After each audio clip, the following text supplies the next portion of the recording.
நான் திமுக கூட கூட்டணியில இருக்கேன் அப்படிங்கிற ஒரு விஷயத்தையே அவர் அடிக்கடி அதை சொல்றாரு. அதனாலதான் திமுக கூட இருக்கேன், எங்களுக்கு எவ்வளவு இடர்பாடுகள் அல்லது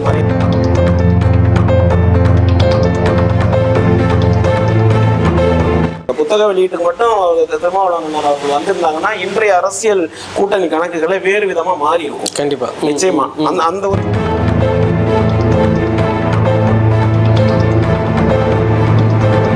திருமாவளவன் கூட ஒரு தடவை சொல்லியிருந்தா இல்லையா, நாங்க எங்களுக்கு பல வேறு வருத்தங்கள் இருந்தாலும் சகிச்சுக்கிட்டு தான் அந்த கூட்டணியில் இருக்கும்னு சொன்னார். அது இந்த விஷயம்.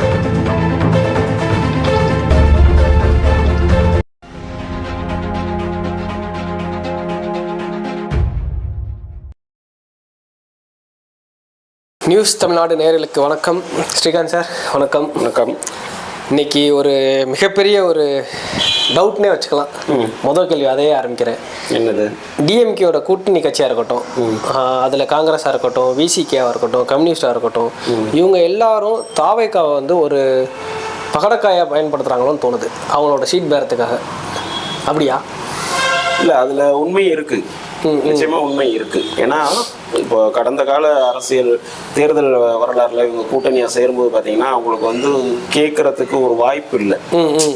நீங்க உள்ளுக்குள்ள எவ்வளவு ஆதங்கம் இருந்தாலும் வருத்தம் இருந்தாலும் கூட அதை முடிச்சுட்டு வெளியில போய் எங்க போறதுன்ற ஒரு கொஸ்டின்ஸ் இருக்கு இல்லையா. அவங்களோட கொள்கைக்கு ஒத்து வரணும், இல்ல சித்தாந்தத்துக்கு ஒத்து வரணும், இல்ல தேர்தல் அந்த உடன்பாடு பல்வேறு காலகட்டங்கள்ல பண்ண சிக்கல்கள் இருக்கும் வேற ஆப்போசிட்டுக்கு போறதுக்கு. ஸோ அதெல்லாம் சகிச்சுக்கிட்டு தான் வந்து அவங்க இருக்க வேண்டிய ஒரு சூழல் இருந்துச்சு. திருமாவளவன் கூட ஒரு தடவை சொல்லியிருந்தா இல்லையா, நாங்க எங்களுக்கு பல வேறு வருத்தங்கள் இருந்தாலும் சகிச்சுக்கிட்டு தான் அந்த கூட்டணியில் இருக்கும்னு சொன்னாரு. அது இந்த விஷயம் தான் இது. பட் இப்போ வந்து பாத்தீங்கன்னா அவங்களுக்கு ஒரு ட்ரம்ப் கார்டு கிடைச்சிருக்கு. தாவேக்கான்ற ஒரு ஆப்ஷன்ஸ் வந்து ஆஃபரோட கிடைச்சிருக்கு. With offer. அவங்களோட கொள்கைக்கு சாந்தமா, அவங்களுக்கு கொள்கை சார்ந்தே அவங்க எதை விரும்பி எதை கோட்பாடா வச்சு ஒரு கட்சி ஆரம்பிக்கிறாங்களோ அந்த கொள்கையை ஒருத்தர் சொல்லி கூப்பிடுறாருங்கும் போது அது ஒரு ஆப்ஷன்ஸ் இருக்கு. அவங்க போவாங்க மாட்டாங்கிறத தாண்டி இதை வச்சு தன்னோட பேர வலிமையை வந்து கூட்டுறதுக்கு எல்லாருக்குமே ஒரு வாய்ப்பு யூஸ் பண்றாங்க. நம்ம கம்யூனிஸ்ட் நீங்க சொன்ன மாதிரி காங்கிரஸா இருக்கலாம், கம்யூனிஸ்டா இருக்கலாம், விசிகா, இன்னும் ஏன்னா கட்சிகள் சிங்கிள் சீட்ல நின்ன கட்சிகள் கூட அவங்க இந்த தடவை டபுள் ஒரு 3 சீட்டு 4 சீட்டு எக்ஸ்ட்ரா வேணுங்கிற கேள்வியை கேட்கறதுக்கு ஒரு வாய்ப்பு இருக்கு. அவங்க கொடுப்பாங்க மாட்டாங்க, இல்ல இவங்க அதுக்கு வந்து மாறா ஒரு டெசிஷன் எடுப்பாங்க அப்படிங்கறதெல்லாம் வேற விஷயம், அது அப்புறம் நடக்கக்கூடியது. ஆனா அந்த கொஸ்டினை ரைஸ் பண்றதுக்கு ஒரு வாய்ப்பு அவங்களுக்கு இப்ப கிடைச்சிருக்கு. அதுக்கு முதல் காரணம் வந்து தாவேக்கான ஒரு கட்சி வந்து நீங்க களத்துல ஒரு பேசு பொருளா அல்லது ஒரு மிகப்பெரிய சக்தியா அது வந்து ஊடகங்களாலோ மக்களாலோ வந்து பார்க்கப்படும் போது ஏன் இந்த டெசிஷனை எடுக்கக்கூடாது அப்படிங்கிற ஒரு இடத்துக்கு இந்த கூட்டணி கட்சிகள் தள்ளப்பட்டிருக்காங்க. அது அவங்களுக்கு வந்து அதுல வெற்றி அடைய போறாங்களா, இல்ல ஒரு பேரத்தை பேசி அதன் மூலம் ஒரு சின்னதா ஒரு கடந்த எலெக்ஷனை விட ஒரு கொஞ்சமா ஏதாவது இன்க்ரீஸ் ஆச்சுன்னா அது நமக்கு பிளஸ் தானே அப்படிங்கிறவங்களும் தான் பாக்குறாங்க. நீங்க சொல்ற மாதிரி கூட்டணி கட்சிகள் இப்ப பேசுறது இல்லன்னு ஒரேடியா இல்லைன்னா நான் வெளியில போயிடுவேங்கிற இடத்துல இருந்து அவங்க பேசல. ஒரு வாய்ப்பு இருக்கு, அதை பயன்படுத்தி பார்ப்போம். நமக்கு வந்து ஒரு அட்லீஸ்ட் இப்போ 6 சீட்டு போன எலெக்ஷன்ல கொடுத்தாங்க அப்படின்னா இந்த இடத்துல ஒரு 2 சீட்டு எக்ஸ்ட்ரா கிடைச்சா அந்த 2 தொகுதி நிக்கலாம் அப்படிங்கிற இடத்துல இருந்து அவங்க பேசுறாங்க. இதுல அதுதான் அதுல உண்மை. இதுல காங்கிரஸ் மட்டும் கொஞ்சம் வேறுபட்டு கொஞ்சம் இந்த தடவை வந்து ஒரு ஸ்ட்ராங்கா தன்னோட நிலைப்பாட்டை எடுக்கலாம் அப்படிங்கிற ஒரு உறுதியான ஒரு நிலையில இருக்காங்க அப்படிங்கிறது பரவலா பார்க்கப்படுது. Okay sir. இப்போ நீங்க விசிகா சொன்னீங்க, இன்னைக்கு ஸ்டேட்மெண்ட் படி அவர் திருமாவளவன் அவர்கள் என்ன சொல்லியிருக்காருன்னா, பாமக வந்து ராமதாஸ் கூட்டணி அவங்க வந்து டிஎம்கே கூட்டணியில் உள்ளே வந்தால் நாங்கள் கண்டிப்பாக டிஎம்கே கூட்டணியை விட்டு வெளியேறுவோம் அப்படின்னு சொல்லியிருக்காரு. இன்கேஸ் அப்படி உள்ளே வந்து இவங்க வெளியேறினாங்கன்னா இவங்களோட ஆப்ஷன் என்னவா இருக்கும்? இல்லை, நிச்சயமா இது ஒரு ஹைப்போதெட்டிக்கலா நம்ம பேசலாம். இதுல வந்தா ஒரு ஆப்ஷன் அப்படின்னு பாத்தீங்கன்னா அதுக்கு ஒரு பதிலா சொல்ல முடியும்னா, அவர் வந்து அவரோட கொள்கை கோட்பாடுல இருந்து வந்து பாத்தீங்கன்னா இப்ப தீவிரமா வந்து பிஜேபி தான் எதிர்ப்பு. ஆமா, பிஜேபி அவங்களோட சித்தாந்தம், ஆர்எஸ்எஸ், இந்த சங் பரிவார், இந்த மாதிரியான இதுலதான் அவர் வந்து நான் திமுக கூட கூட்டணியில இருக்கேன் அப்படிங்கிற ஒரு விஷயத்தையே அவர் அடிக்கடி அதை சொல்றாரு. அதனாலதான் திமுக கூட இருக்கேன், எங்களுக்கு எவ்வளவு இடர்பாடுகள் அல்லது மரியாதை குறைவா அவங்க நடத்தினாலும் கூட நான் திமுக கூட இருக்கிறது காரணம் பிஜேபிங்கிற ஒரு விஷயம் வந்து தமிழ்நாட்டுக்குள்ள வந்துடக்கூடாது, ஆர்எஸ்எஸ் மாதிரியான அமைப்புகள் உள்ள வரக்கூடாது, சங் பரிவார்கள் வந்து உள்ள அதிகம் செலுத்திடக்கூடாதுங்கிறதுனாலதான் அங்க இருக்கேன். எனக்கு தேர்தல் சீட்டு இதை தாண்டி என்னோட கொள்கை முக்கியம் அப்படின்ற ஒரு விஷயத்த ஸ்ட்ராங்கா இருக்காரு. ஸோ அதுல இன்னமும் அவர் ஸ்ட்ராங்கா இருப்பாரு. அந்த மாதிரி இருக்கும்போது அவரு தானா திமுக கூட்டணி விட்டு வெளியே வருவதற்கு வாய்ப்புகளே கிடையாது.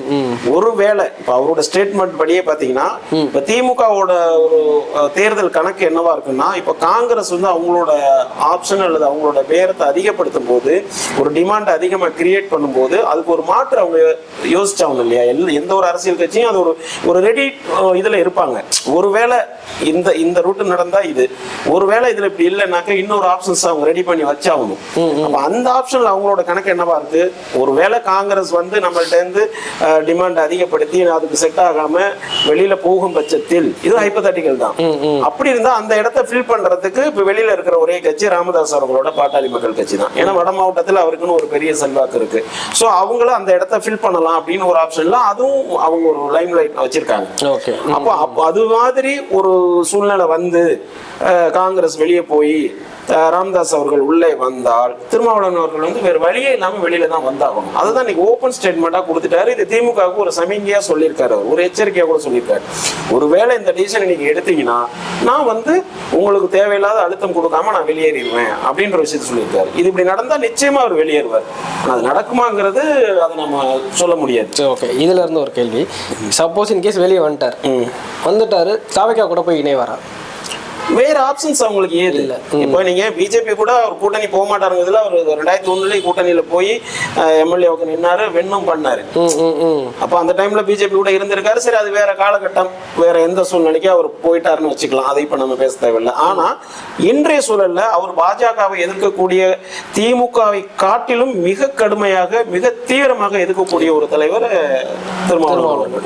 அப்போ அந்த வகையில பார்க்கும்போது அவர் வந்து என்டிஏ கூட்டணி போறதுக்கு 1% கூட வாய்ப்பு கிடையாது. அப்ப அவரோட இன்னொரு ஆப்ஷன்ஸ் பாத்தீங்கன்னா இருக்கிற ஒரே இடம் தாவேகா தான். ஏன்னா தாவேகா தோன்றிய காலத்துல இருந்தே தாவேகா விரும்பக்கூடிய ஒரு கட்சியா விசிகா இருந்திருக்கு. கண்டிப்பா கண்டிப்பா. அந்த புத்தக வெளியீட்டுக்கு மட்டும் திருமாவளவன் அவர்கள் வந்திருந்தாங்கன்னா இன்றைய அரசியல் கூட்டணி கணக்குகளை வேறு விதமா மாறி இருக்கும். கண்டிப்பா நிச்சயமா அந்த ஒரு இடத்துல அவர் வராம போனதுனால இன்னைக்கு வரை இழுத்துட்டு இருக்காது. ஒருவேளை அப்படி வந்து தாவேகா கூட அவர் வந்து மிங்கிள் ஆகி இந்த எலெக்ஷனை சந்திக்கும் போது அது மிகப்பெரிய பலமா விசிகாவுக்கு இருக்கும். இப்ப திமுக கூட இப்ப அவங்க இருக்காங்க, அவங்க திமுக கூட இருந்து இந்த எலெக்ஷனை சந்திக்கும் போது கிடைக்கக்கூடிய பலன் தாவேகா கூட போகும்போது அவங்களுக்கு கட்சி ரீதியா ஒரு மிகப்பெரிய பலத்தைப்படுவாங்க. சீட் கன்வர்ஷன் அதை நம்ம விட்டுறலாம். அது ஏன்னா அது என்ன நடக்க போகுதுன்றது யாரும் நம்ம சொல்ல முடியாது. ஒரு புதிய கட்சி அந்த கூட்டணி எப்படி ஃபார்ம் ஆகும், மக்கள் என்ன நினைக்கிறாங்கன்றது சொல்ல முடியாது. ஆனா திமுக கிட்ட இருந்து ஒரு 2 சீட்டு வின் பண்ணி கிடைக்கக்கூடிய ஒரு கட்சி பலப்படுற அல்லது ஒரு கட்சிக்கு கிடைக்கிற ஒரு பொதுமக்கள்கிட்ட இருக்கிற ஒரு ஒரு பெரும் மதிப்பு அது இருக்கு இல்லையா, அந்த விஷயம் தாவேகா கிட்ட இருந்து அவங்க இந்த எலெக்ஷனை சந்திக்கும் போது கூடுதலா கிடைக்கும். ஏன்னா இப்ப தாவேகான்னு ஒரு கட்சி வந்து யாரெல்லாம் அஃபெக்ட் பண்ண போகுது, தாவேகா கட்சி எந்தெந்த கட்சிக்கெல்லாம் ஸ்பாய்லரா இருக்க போகுதுன்னு பார்த்தீங்கன்னா முதலிடத்துல விசிகா அண்ட் என்டிகே ஏடிஎம்கே இந்த மாதிரி ஒரு ஆர்டர் தான் இருக்கு. அப்போ இவரு இந்த ஒரு டெசிஷன் எடுத்து தாவேகா போற பட்சத்தில் இந்த ஸ்பாய்லர் கேம் இருக்குல்ல அதுல அந்த விசிகா தப்பிக்கும். புரியுங்களா? இது இன்னொரு விதமா நீங்க யோசிச்சீங்கன்னா அந்த விசிகா தப்பிச்சிரும், அந்த கட்சிக்கு உண்டான பலம் அப்படியே இருக்கும். இன்னும் சொல்ல போனா இப்போ ஒரு 6 சீட்டு வாங்கி கட்சிக்குள்ள வந்து இன்னும் இத்தனை வருட காலத்துல இன்னும் அந்த போட்டியிடுறதுக்கு வாய்ப்பு கிடைக்காம கட்சிக்குள்ளேயே ஒரு நெருடலோட ஆதங்கத்தோட இருக்கிற ஒரு சில இன்னும் நிர்வாகிகளுக்கு அதிக வாய்ப்புகளை கொடுக்கலாம். கொஞ்சம் அதிகமான சீட்டை வாங்கி வாய்ப்புகள் கொடுத்து அந்த கட்சி டச் பண்ணி பார்க்கறத தாண்டி அந்த கட்சி இன்னும் கொஞ்சம் ஸ்ட்ராங் பண்ணிக்கலாம். அதுக்கான வாய்ப்பு அதிகமா இருக்கு. சோ நீங்க கேட்ட கேள்வியில பாத்தீங்கன்னா அவர் வெளியில் வந்தார், அவர் ஒரே ஒரு வழி தாவேகா தான். அது கண்டிப்பாக நடக்கும் ஒருவேளை வந்தால். ஓகே சரி, இப்போ பலவீனம் சொன்னீங்க. காங்கிரஸோ தாவேகாவோ இணைஞ்சா யாருக்கு பலம்? காங்கிரஸ் இதுவும் ஹைப்போதெட்டிக்கல் தான். இப்போ காங்கிரஸ் ஒருவேளை திமுக கிட்ட இருந்து வெளியில் வந்து, ஏன்னா அந்த 40+ சீட்ஸ் கேட்குறாங்க, ஆட்சியில் பங்கு அதிகாரங்கிற ஒரு விஷயத்த ரொம்ப ஸ்ட்ராங்கா ராகுலே சொல்லியிருக்காரு. அப்போ இந்த விஷயம்லாம் ஏற்புடையதா இல்லைங்கிற பட்சத்தில் அவங்க வெளியில வர வேண்டிய சூழல் வந்து அவங்களுக்கு நீ இப்போ சொன்ன மாதிரி ஒரே ஆப்ஷன் தாவேகா தான். அப்போ தாவேகா கிட்ட வரும்போது நிச்சயமா பலனடைய போறது காங்கிரஸ். பலனடைய போறது காங்கிரஸ். வின் பண்ணி சீட் கன்வெர்ட் ஆகி அவங்க வந்து கவர்மெண்ட் ஃபார்ம் பண்றாங்க, இது பண்றாங்க, இதெல்லாம் வேற. ஒரு தனிப்பட்ட கட்சியா நீங்க பாத்தீங்கன்னா தாவேகாவுக்கு பலமா காங்கிரஸுக்கு பலமான்னு பார்த்தோம்னா காங்கிரஸுக்கு தான் அது வந்து ஒரு பயன், பலம்ங்கிறத விட பயன். ஏன்னா இங்க வந்து ஒரு 25 சீட்டை வாங்கி அதுல ஒரு 10-12 எம்எல்ஏக்களை ஜெயிச்சு நீங்க வந்து ஜெயிச்சுட்டு அதோட உங்க வேலை முடிஞ்சிருது. அதுக்கப்புறம் இந்த கட்சி அடுத்த கட்டத்துக்கு போக வேண்டிய ஒரு சூழல் இருக்குல்ல. இப்போ 67க்கு அப்புறம் இத்தனை வருட காலமா அவங்க ஆட்சிக்கே வரல. கண்டிப்பா கண்டிப்பா ஒரு மினிஸ்ட்ரிக்கே அவங்க வரவே இல்லை. அப்ப அந்த இடத்துல இருந்து அந்த கட்சியை அடுத்த இடத்துக்கு கொண்டு போக வேண்டிய ஒரு சூழலுக்கு அந்த கட்சி தள்ளப்பட்டிருக்கு. அப்ப நீங்க திமுக கூட இருக்கும்போது அது இன்னும் வந்து இன்னும் சுருங்கிக்கிட்டே தான் வரும். புரியுதா உங்களுக்கு? அப்ப அது இன்னும் கொஞ்சம் எவாபரேட் பண்ணணும், என்லார்ஜ் பண்ணணும் அப்படின்னு ராகுல் அவர்கள் நினைச்சா அவங்க தாவேக்காவை தான் சூஸ் பண்ணி ஆகணும். அப்ப அந்த வகையில தாவேக்கா கிட்ட வரும்போது வின்னிங்கு, சீட் கன்வர்ஷன் இதெல்லாம் தாண்டி ஒரு கட்சியா பயனடைய போறது காங்கிரஸ் தான். ஓகே, சப்போஸ் இப்போ இருக்கிற கூட்டணி டிஎம்கேவும் காங்கிரஸும் இணைஞ்சு தான் இருக்காங்க, கூட்டணியில் தான் இருக்காங்க. இப்போ இவங்க 2 பேத்துக்குள்ள யாருக்கு பலன்? இவங்களோட கூட்டணி யாருக்கு பலன்? இது ஒரு நல்ல கொஸ்டின் தான். இப்போ தாவேகா கிட்ட போனா காங்கிரஸுக்கு பயன். இதே காங்கிரஸ் ஏற்கனவே இருக்கிற திமுக கூட்டணியில இருந்தா அது திமுகவுக்கு பயன். அப்ப காங்கிரஸுக்கு பயன் இல்லை, காங்கிரஸுக்கு பயனே கிடையாது. அப்ப அதுதான் அந்த இடத்துல இருந்து தான் இன்னைக்கு காங்கிரஸ் கீழே இருக்கிற தலைவர்கள், ஈவன் ஏன் ராகுலே இருக்கட்டும், கார்கேவா இருக்கட்டும், இவங்க எல்லாருமே யோசிக்கிறது இந்த பாயிண்ட்ல தான் யோசிக்கிறாங்க. இது நாள் வரையில நமக்கு இன்னொரு ஆப்ஷன் இல்லாதனால வேற வழி இல்லாமல் இருக்க வேண்டிய ஒரு சூழல் இருந்தாங்க. பட் இப்போ நமக்கு வாய்ப்பு இருக்கும்போது அதை ஏன் பயன்படுத்தக்கூடாதுங்கிற ஒரு கொஸ்டின்ஸ் வந்து எல்லா ஆல் இந்தியா லெவல்ல இருக்கிற காங்கிரஸ் உயர்மட்ட நிர்வாகிகள் மத்தியிலே ஏற்பட்டிருக்கு. தமிழ்நாட்டுல வந்து ஏன் இந்த சூழ்நிலை இது நாள் வரையில இல்லை, இப்ப நம்ம கிடைக்கும் போது ஏன் பயன்படுத்தக்கூடாது? ஒருவேளை வந்து இங்க வெற்றி பெற்றாலும் தோல்வி அடைஞ்சாலும் காங்கிரஸுக்கு எந்த ஒரு இதுவும் கிடையாது, ஒரு பின்னடைவும் கிடையாது. வெற்றி பெற்றாலும் ஒரு ஆர்டினரி எம்எல்ஏக்கள் இருப்பாங்க, அவ்வளவுதான். தோல்வி அடைஞ்சா கூட பெரிய விஷயம் கிடையாது, ஏன்னா அந்த இடத்துல அவங்க இருக்காங்க. ஆனா டிஎம்கே அப்படி இல்லை. இங்க வெற்றி பெற்றாக கூடிய ஒரு கம்பல்சரியில இருக்காங்க, ஒரு கட்டாயத்துல இருக்காங்க. அப்ப கட்டாயத்துல இருக்கும்போது கூட இருக்கிற காங்கிரஸ் தான் அவங்களுக்கு வந்து பலம். புரியுதா? ஏன்னா திமுகவோட தேர்தல் செயல்பாடு எப்படின்னு கேட்டீங்கன்னா, அவங்க இத்தனை தேர்தல்களை சந்திச்சுட்டு வரும்போதே வந்தீங்கன்னா அவங்களோட மெயின் இதுவே வந்து பாஜக எதிர்ப்புங்கிற ஒரு ஆயுதத்தை கையில் எடுத்து தான் தமிழ்நாட்டுகளில் பாஜகவோட எதிர்ப்பாளர்களை உள்ள கொண்டு வர்றதுக்கு ஒரு ஆப்ஷனா இருக்கிறது காங்கிரஸ். ஏன்னா காங்கிரஸ் எதிர்க்கக்கூடிய ஒரு கட்சின்னா பாஜக தான்.